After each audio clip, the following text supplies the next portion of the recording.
Corona virus की वजह से हर किसी की जिंदगी जैसे थम सी गई है। लाखों लाख लोग संक्रमित हुए और लाखों लाख लोगों की मौत हो गई। संक्रमित होने और मौत के अलावा लाखों लाख ऐसे मरीज भी हैं जो अब स्वस्थ हो चुके हैं और कोरोना को मात देकर एक नई जिंदगी जी रहे हैं। ऐसे में कोरोना के इलाज को लेकर कई तरह के सवाल उठते हैं, जैसे कि अगर एक प्रॉपर वैक्सीन नहीं है तो मरीजों का इलाज कैसे हो रहा है, या फिर ये कि कोविड-19 संक्रमण के इलाज की कुछ कारगर कोशिशें किस तरह की हैं और क्या हैं। इस खतरनाक वायरस का इलाज ढूंढने में अब तक क्या क्या मशक्कतें की गई हैं। वैसे कोरोना वैक्सीन के आने को लेकर अभी आसार ही जताए जा रहे हैं, पर फिर भी राहत की बात यह है कि मरीज स्वस्थ भी हो रहे हैं। दूसरी तरफ वैक्सीन को लेकर कई तरह की कारगर कोशिशें भी की जा रही हैं। कुछ दवाइयां तो मरीजों के लिए वरदान साबित हुई हैं। आइए पॉइंट दर पॉइंट दवाइयों और इलाज के बारे में जानने की कोशिश करते हैं, लेकिन उससे पहले अगर आपने चैनल सब्सक्राइब नहीं किया है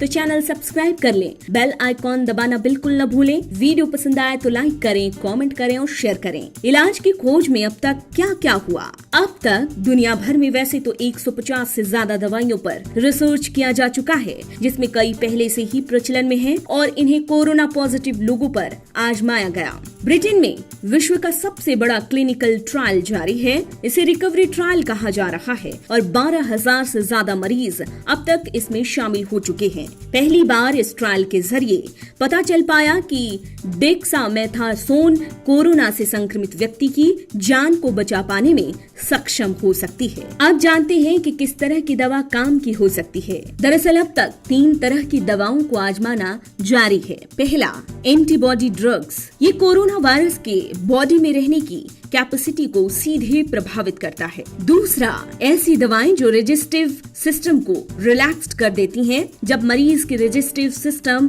अधिक काम करती है तो वे इस दौरान गंभीर रूप से बीमार हो जाते हैं। ऐसे में 2 तरफा क्षति उसकी बॉडी को पहुंचती है। तीसरा, एंटीबॉडी तैयार करना। ठीक हो चुके मरीजों के ब्लड से एंटीबॉडी बनाना या फिर लैब में तैयार एंटीबॉडी का प्रयोग करना जो वायरस का दुश्मन साबित हो सकता है। जान बचाने की अब तक की एकमात्र दवा के बारे में जान लीजिए। डेक्सामेथासोन दवा जो सस्ती भी है और हर जगह उपलब्ध भी है, जो कोरोना संक्रमित गंभीर मरीज की जान बचा सकती है। मरीजों को बचाने में कारगर ये दवा साबित हुई है। ट्रायल के दौरान पाया गया कि कम मात्रा में इस दवा का इस्तेमाल कोरोना के इलाज के लिए एक बड़ी सफलता है। दूसरी कारगर दवाइयों को भी जान लेते हैं। रेमडेसिविर, जिसे इबोला के इलाज के लिए खोजी गई, इसके क्लिनिकल ट्रायल के रिजल्ट काफी उत्साह बढ़ाने वाले हैं।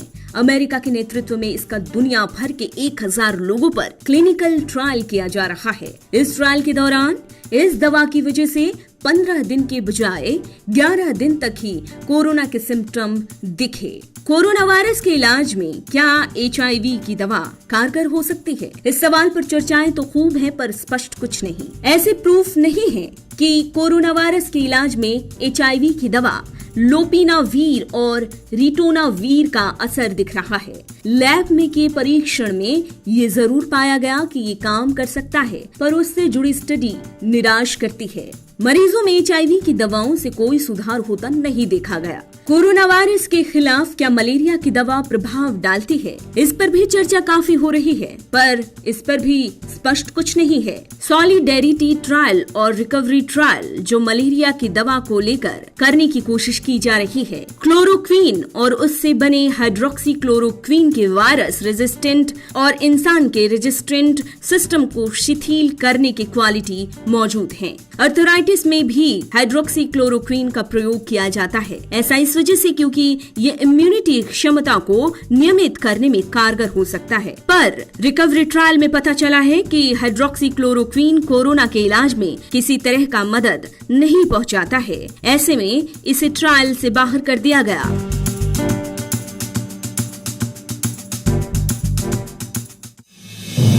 आप देख रहे हैं नेट्रिक न्यूज, साहस सच कहने का।